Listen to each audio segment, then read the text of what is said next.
I'm going to go SNL style. So this one is going to be a special segment called Seriously Panini. Seriously. Why? Why so serious? You started off, you had, really good start. Your products, came to a point where the hobby was really favoring it. Your Prism. Brand was, top tier for so long. Still is.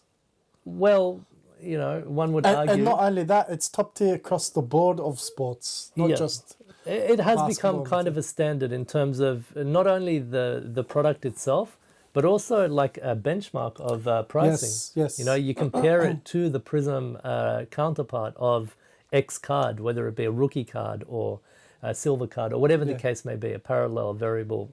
You would, a lot of people that I know, they actually compare it to the Prism card. Oh, it's even higher than the Prism, or some. These are the types of comments that you would hear, but from your humble beginnings, you've spiraled. And the only thing that I can think of, and I'm sure I'm not the first to say this, but since Fanatics, got the tender or the announcement came, I was concerned about that. I was concerned that Panini was going to do an absolute fire sale. Yes. To try to make as much money as possible in the next couple of years before the tender runs out.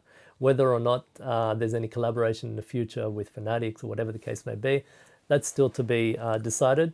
But until then, just like a drug dealer trying to get out of a bad situation, they're flushing and running, And it started, and I did mention that they were going to do this. I saw this creeping up towards the end of the 2019, 2020. Zion's rookie 2019, 2020. I saw this creeping into the back end of those releases of that year, of that season. First year clearly, NBA Hoops Premium. What else did we get? So the new products wasn't too big of the issue. It was the parallels of parallels of parallels of parallels. And it wasn't just the parallels within the group. It was the parallels that were sold as a separate product of the same. Yes. So an example of that is the Timor. Yes. Timor went from one or two products to nearly every single product from Panini has a Timor variant, a separate Asian exclusive, product. And again, from their humble beginnings where the boxes were actually worthwhile, people would want them. I think I have one somewhere around here from a Revolution. The Revolutions, Chinese New Year's. They went to shit really quick. Yeah. The cards that you were getting in them was trash, and they were the prices were quite high for them. No premium.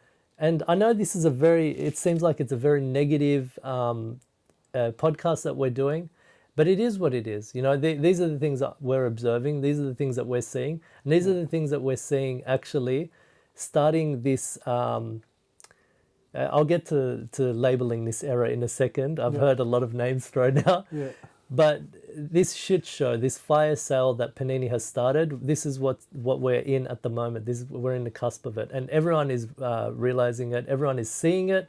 Everyone's been affected by it in terms of the prices. The values have dropped, significantly with a ton. Population. A ton of variants. Not only that, just from the collector's point of view, just trying to collect the cards, people are finding it not worth a while trying to collect the top end, the short print stuff. For example, your variants of Prisms or your variants. And while we're speaking on variants... Good luck to the set chasers, man. Good luck. While we're speaking of variants, where I believe Panini solidified their intentions for the hobby is when they stuffed up Select. When they introduced Retail Select, and God knows how many parallels for each individual card, I think everyone in the hobby knew, Panini's trying to get the the dollars before walking out the door. One of my favorite looking sets was the Select, and yours as well, I'm sure. And not only that, Select shut all over it. Select was on the cusp of taking the lead of Prism. Yeah. And I agree. The design is flushed it down the toilet. the design, and I think who else? It was an exclusive set. PSA Collector also had the same thoughts. He liked the Select better than the Prism. I agree with him. PSA Collector. What's he called now? I don't know. Whatever. Yeah. Increasing the amount, the quantities, to the point of breaking, a la, the 90s junk wax era. Yeah. And I did want to say that a lot of people have been throwing out the slab era, the junk slab era. Yes, junk slab era, yes. But what else did Panini, from your perspective, from what you told me before, what else did they stuff up on? You guys are still playing catch up. Seriously, Panini. What the hell's going on with you? And where the hell is my LaMelo Ball rookie NBA Hoops Premium? Seriously, guys. I know how many people that were looking forward for that. Year? That was what, 2020, 2021. Yeah, where is it? You guys introduced an excellent product, NBA Hoops Premium. Excellent product. And then the following year, for the second year release, it just disappeared. Nowhere to be seen. What the hell's going on over there? I wake up already. And I think they've only just started the next season now. It's shit. You're releasing last season's product, and at the same time you're releasing this season. Like, come on, guys, make up your mind. What are you doing? We're in the conference finals. They're releasing 2 years worth of product in the 1 year, and it's happening. It's condensing all at the same time. It's happening all at the same time. It's just too much product at once for an enthusiast or hobby. It's just for someone like us that don't have much money to spend to begin with for a hobby. The amount of product they're releasing for us to try and purchase is ridiculous and, quite frankly, not needed. Not needed at all. Yeah. Focus on some of your quality products. Make them better. Build on your designs every year. It's almost like your designs have taken a backward step. I know that from my experience, Court Kings is 1 year on, 1 year off, 1 year on, 1 year off when it comes to design.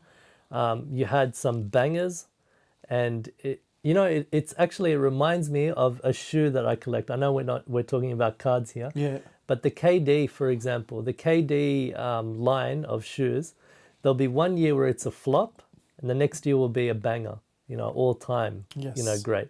And this happens in a cycle every year. It varies. And Court Kings is no different. 100%. Different, in my opinion. But yeah, seriously, Panini, pull your socks up, pull your finger out. Well, obviously they're not, because they've lost a contract now. And yeah, but why end it on a bad note? To be honest, they've clearly shown to the hobby enthusiasts they don't care. They clearly don't care. So that's a good pun, clearly. So let's hope Fanatics, comes out with a strong bang of sets, because we know they've got tops. And me personally, and like it's wishful thinking, I hope they bring back some Upper Deck, Flair, and what's the other one? Tops.